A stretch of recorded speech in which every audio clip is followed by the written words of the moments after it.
Hey guys, SoCal Val here. You are listening to the Hitting the Turnbuckle podcast.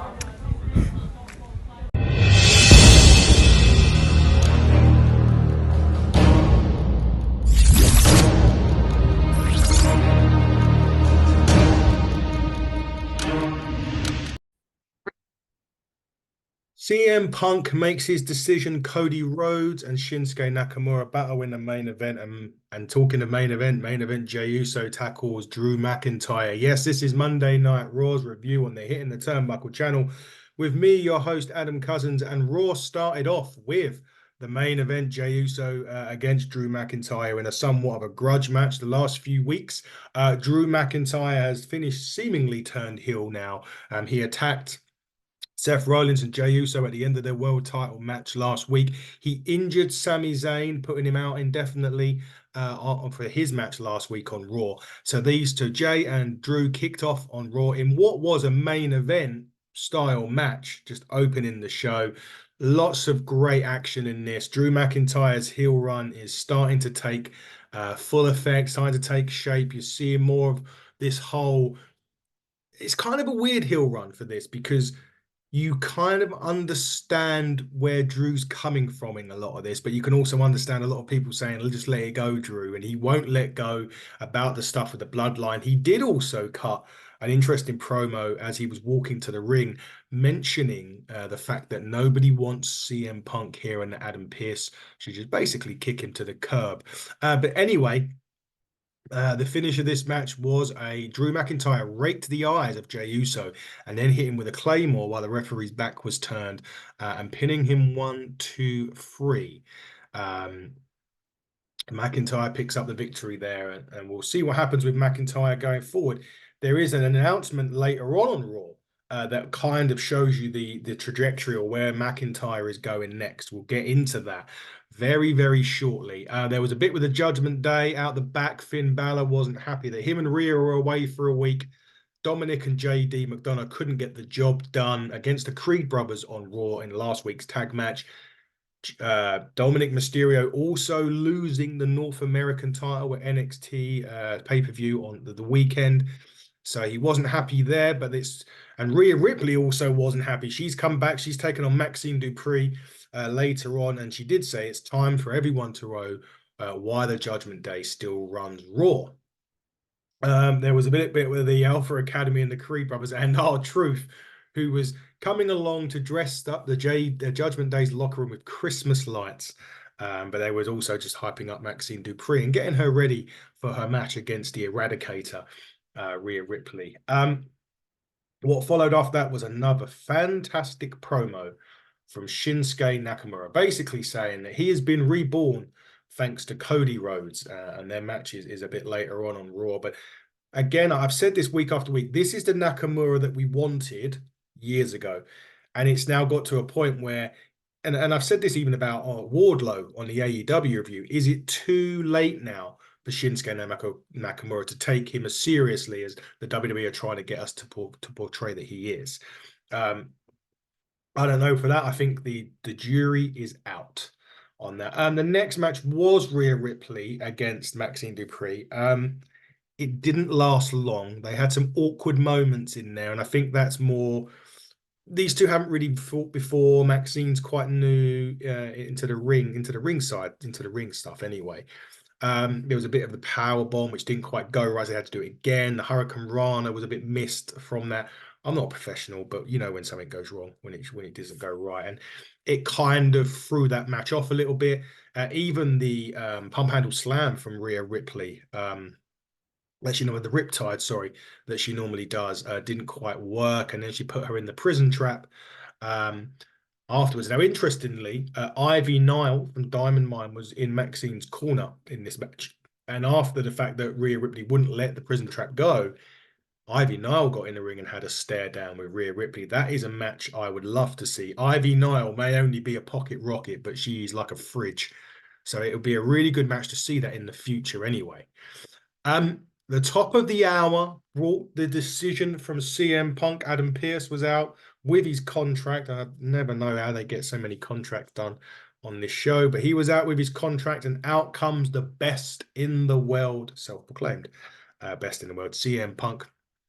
And it was all about where he was going to go. Is he going to go to Raw? Is he going to go to SmackDown? Is he going to go NXT? He did tell a story that when he was last in Cleveland in WWE is when he walked out of the company nearly 10 years ago.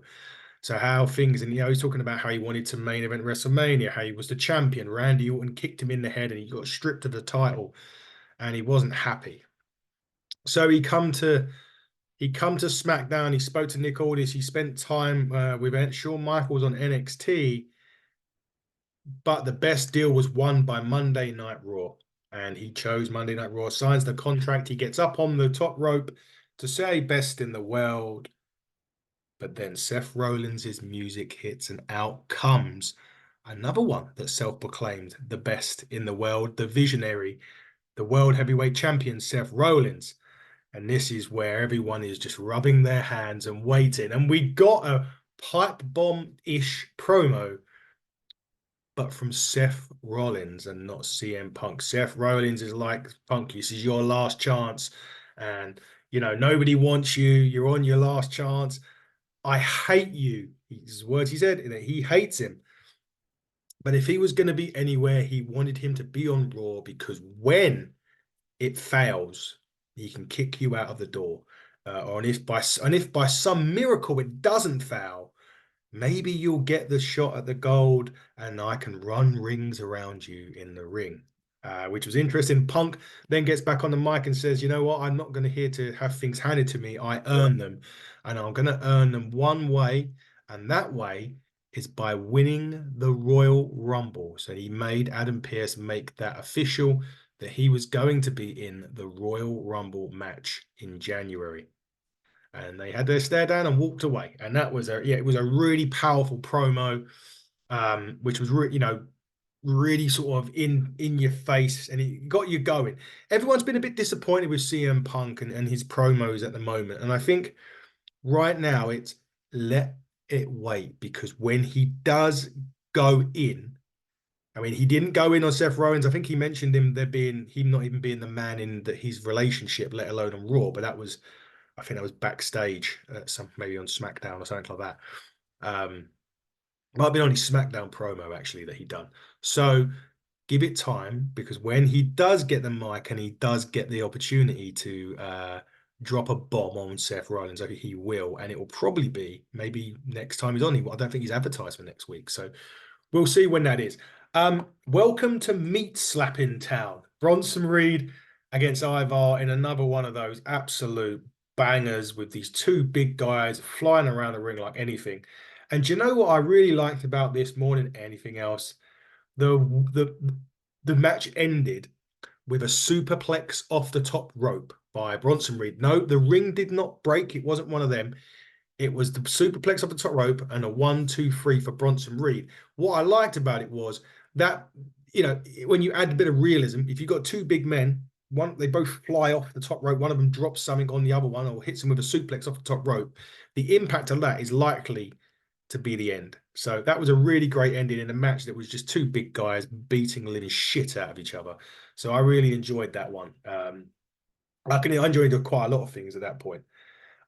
We went backstage for a bit now, and CM Punk had an interaction with the Judgment Day, and Damian Priest said he hopes that CM Punk does finish his story, because that's when he'll cash in the Money in the Bank briefcase.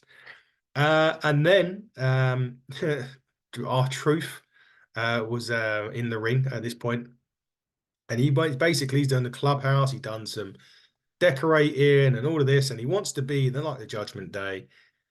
Damian Priest gets on the thing and says, Truth, you're a funny man. I understand why people like you. The locker room likes you. Everyone in this building likes R-Truth.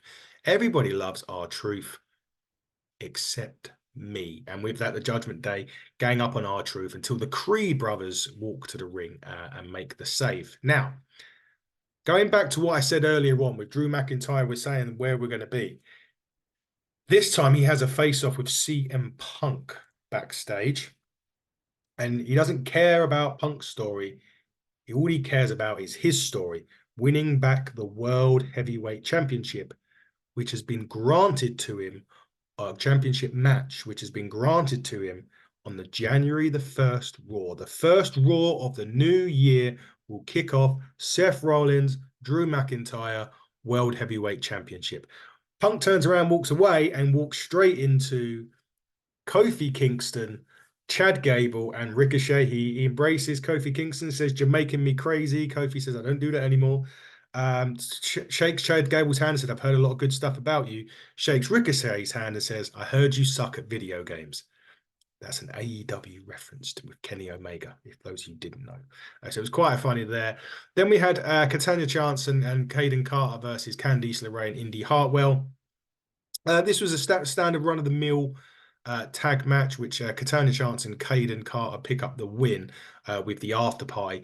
Not a lot really more to say about that one. It was just, you're expecting Katana Chance and Kayden Carter to get the opportunity to go for the Women's Tag Team Championships. So I'm expecting that to happen in the next week or so. I think it's even on next week's Raw, actually. They'll get their chance. So it was a standard match. It's nice to see Candice LeRae and Indi Hartwell actually wrestle instead of just being backstage standing around. So that was a good one. We now come to another segment, and we're talking bombs. Becky Lynch and Nia Jax. Now, the history lesson for those of you maybe new fans of the product, new fans of WWE. Many, many years ago, maybe 5 years ago now, maybe, they were going to have a Survivor Series. It was Team Raw versus Team SmackDown. Becky Lynch was a part of it, and Nia Jax was on the other side. Nia Jax punches Becky Lynch in the face. It made her nose explode. And there's always this picture that you see of Becky Lynch standing in the crowd, nose all over her face. And that's how she become the man. So she does have a lot to credit Nia Jax for, but she didn't credit her for anything. You know what? She said the last 5 years, nearly everybody has tried to use this as a burn. I think it's time we get to the root to the problem. Nia and I have kept missing each other. I went on to main event WrestleMania. She went on to get double ACL surgery, and even her own knees can't stand up for her. Jesus Christ. Anyway, they kept going on back and forth, and ultimately, they didn't fight yet. When Becky Lynch did say that she's come to Cleveland for a fight, and Nia Jax went, "You need it more than I do." And that was the end of that segment. But we will get that match eventually, and it will be very, very interesting when we do. Imperium versus DIY and The Miz in a six-man tag match was next. This was a really good tag match. I don't know why the crowd are not connecting with Gargano and Ciampa. They're two great wrestlers. NXT, they were amazing. Their feuds, their DIY as a tag team, their big feud, the blow off, everything was great. You get called up to the main roster and you can barely get enough people cheering for them that go to a National League football game than what you get on a Raw, which is a shame because they're really talented. This match was really good. It was a really good six-man tag match between these two teams, and I really enjoyed it. Excuse me. The Miz and DIY pick up the victory, and Gunther does grant the Miz one last opportunity for the Intercontinental Championship, but if he loses, he will never get an opportunity to fight for the title again while the Gunther is champion. And the Miz picked up the victory with the skull-crushing finale in that match. No, so next week, as I mentioned, it will be the Judgment Day versus the Creed Brothers, and it will be the Chelsea Green, Piper Niven, Katana Chance, Kayden Carter, both for those tag team titles. A tag team title heavy edition of Raw next week. Shinsuke Nakamura, Cody Rhodes main event was an absolute barn burner. It was a great, great match. First time ever these two guys had gone against each other. Was really good. A really good counter to the Cody cutter from Nakamura into an arm bar. It was brilliant, brilliant, brilliant. Really loved it. The finish come when Nakamura sprays red mist into Cody Rhodes' face, gets disqualified, starts beating down Cody some more. And then the Creed brothers again make another save, this time helping Cody against Nakamura. But this was a really strong Raw. I really enjoyed it. Again, another 3 hours where I didn't fast forward, which is always a good sign for me. I understand that CM Punk and Seth Rollins' a segment garnered nearly 2 million viewers alone. I think it was 1.8 million viewers alone. And just on some other associated WWE news with CM Punk, his merchandise has already hit 6 figures since his return 3 weeks ago. So he's obviously making big money. And his first match has actually been announced. He will take on Dominic Mysterio at a house show I think it's over the Christmas period. That's when he'll be doing it. Interesting that it's not going to be on telly, his first match back, but he's going to be facing Dominic Mysterio, the man everyone loves to hate. And the other good thing about this is, and it's not talked about enough, is we all know wrestlers' schedules are really long and laborious, and they're here, there, and everywhere. From what I understand, after next week's Raw, they actually get the week off until Boxing Day. I think they're at MSG doing their annual MSG show at Boxing Day. So, usually they're flying to and from places, but after Raw next week, I believe the Raw people, the Raw roster, are not back until the 26th, which is really nice. I'm not sure if that's the same for SmackDown, because Raw might be a best of on Christmas Day or Boxing Day when it airs over here in the UK. And SmackDown, I'm not sure if they're going to do a best of or whether they'll be flying in. But whatever happens, they're going to get a week off. And TKO, the owners of WWE, yeah, pretty much the owners of WWE, are now also considering condensing house shows so they don't do as much. And I think that's more of a cost-saving exercise more than anything else. But yeah, I suppose in a way wrestlers will like that because it's less toll on their bodies, but it's also more chance for them to sell merchandise. So it probably, evens itself out. But Raw for me, I'm going to give that. Yeah, I'm going to give it an 8 out of 10 this week. I thought it was a really strong show. Couple little bits in between that I didn't like, but overall that was good. But guys, this has been Hitting the Turnbuckle channel. We are back. I'll be back with an NWA review a bit later on. That will go out on Thursday. And on Thursday night, we have part 2 with Eric Bischoff, myself, Dave, and Fiona Lochran will be on that. Next Thursday, we're sitting down with the current NWA US champion, Big Strong Mims. Michael Mims will be joining us for a conversation as well. Obviously, we're getting some more sponsors. You'll see some being announced today, Wednesday, this evening. Keep a look on the social media for that. There'll be more coming over the next weeks and months as well. But follow us on Twitter at HTT Buckle. Follow him. Just type in Hitting the Turnbuckle podcast on all other social media platforms, and you will see us there. We're also going to be at Sacrifice Pro Wrestling on Sunday to see CJ Carr, our good friend from Ignite, and one of our new sponsors, Adonis Payne. But until next time, everybody, this has been the Hitting the Turnbuckle show. I have been your host, Adam Cousins. Buckle down and stay safe.